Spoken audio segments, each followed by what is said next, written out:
In my last video, we talked about some common scams that you see while you're selling on eBay.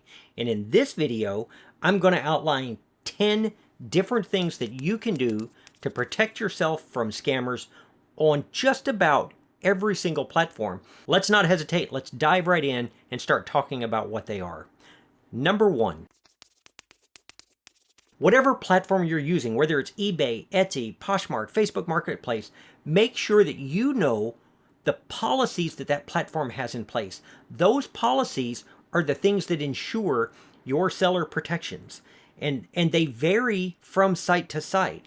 And so whatever those are, make sure that you understand those policies, because if an issue comes up, if somebody tries to scam you, you will know exactly what steps and procedures you need to follow to protect yourself. Let's move on to number two.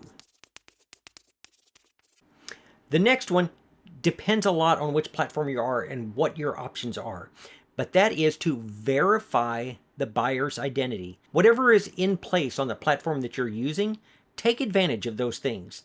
For example, on eBay, I can look and see how long they've had an account. I can look at the feedback that they have. When I look at their feedback, I can see whether or not they've left positive feedback, whether other people have left them notes about not purchasing. Let's say that I'm on Poshmark again, I can go look and see what kind of history that they have. So if you, whatever you can do to verify that they're an actual person, they didn't create an account the day that they're trying to get you to do something. So number two, verifying the buyer's identity to the greatest extent possible on the platform you're on will help you ensure that it's an actual buyer and not somebody trying to do something else. Let's move on. Number three. When I put out my last video, I can't believe that I overlooked this one in how to deal with scammers, and it goes for every single platform that you're on, and that is only communicate with the buyer in the messaging system that exists on the platform you're on. One of the first things that scammers will try to do is to get you to talk to them somewhere else, because when you do, going back to number one, you've lost all your protections, and they can deal with you out of sight of everybody else. So number three may be the most important one, and I completely missed it in my last video. Don't communicate with anybody, any buyer, off of the platform that you're using to sell on. All right, let's move on to number four. I am going to quote Will from Reseller Madness because I feel exactly like he does. In the comments on the Common Scams video, one of the things Will said is that if it gets too complicated, he's out. And there's some real, genuinely good advice there. If whatever they're doing feels really, really sketchy, or it feels really, really outside the lines, most likely it's not worth your trouble and it's not worth your time. It doesn't mean that somebody couldn't just be seeking extra reassurance, but if you've got, like my last one, I had like 10 different questions on a pair of new socks. That at some point, I'm not selling a $6 item with that kind of intensive need. So if it starts to feel very, very complicated, especially if it starts to feel sketchy, bow out. You don't need a sale that bad to deal with that. So I think that's really, really good advice. Can't believe I missed that one either. Having said that, let's move on to number five.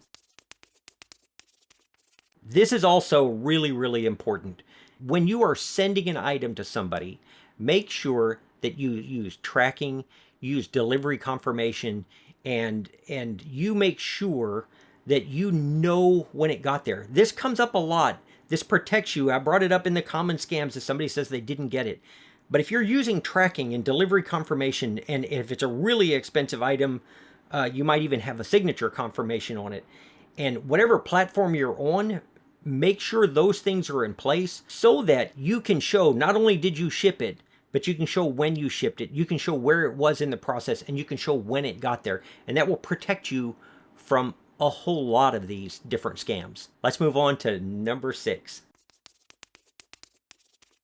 Number six goes hand in hand with number five, and that is only ship to confirmed addresses.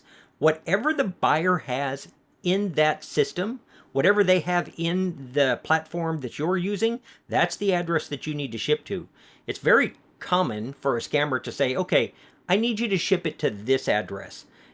If you do that, you've given up, it doesn't even matter what platform you're on, you've given up all of your seller protections, and you've exposed yourself to a potentially easy scam for them to say, they sent it to this other address. Yes, you could go back and point to the messages where they asked you this and asked you that, but you're far better off to not ship it to an address that isn't in the system. Let them know that you're willing to cancel the sale and they can repurchase it with the correct address.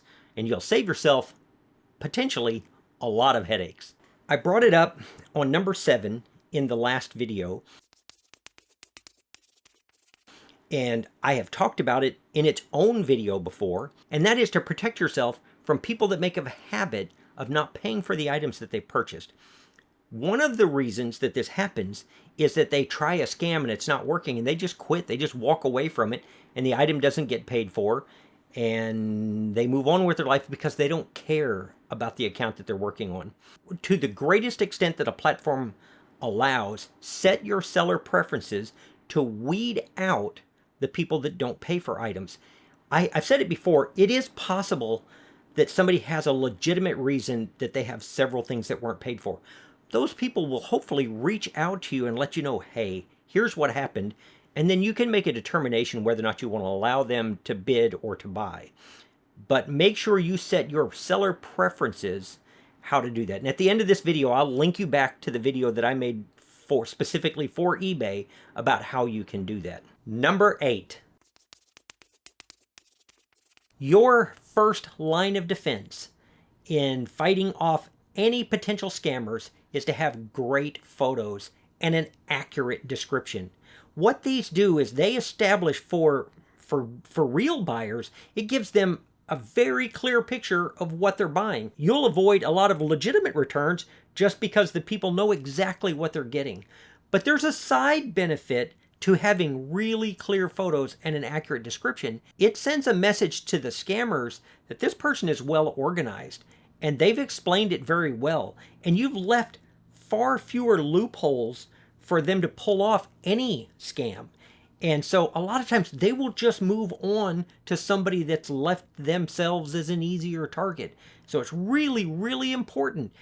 Most of these platforms give you at least 8 slots to show pictures, and many of them much, much more. Take advantage of those. Show the details. Show exactly what you've got. If you've got electronics or anything, show those serial numbers so that those can't be swapped out. Your clear pictures, your professional photos, and an accurate description are your first line of defense against anybody that would want to take advantage of you. We're going to move on to number 9.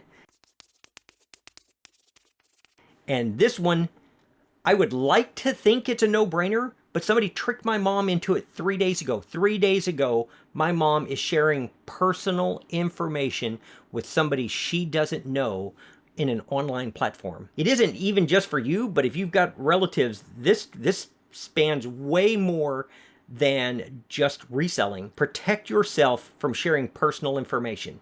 They can use this personal information to get into your bank accounts. They can lock you out of your own accounts. Don't share personal information beyond what is required on that platform at any level, and tell your mom, tell my mom, tell your friends, hey, don't share that kind of personal information. If I'm not expecting you to call me and ask me for something, I don't care who they say they are, I'm not sharing any of that information. Let's move on to number 10. And that is, keep records of your business transactions.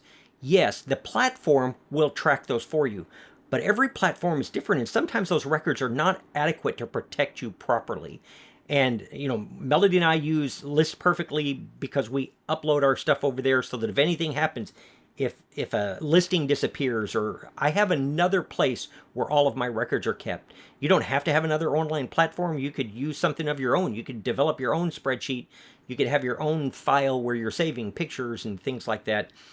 Records are really important, Because a lot of times to win, your records just have to be better than whoever else's records you're fighting.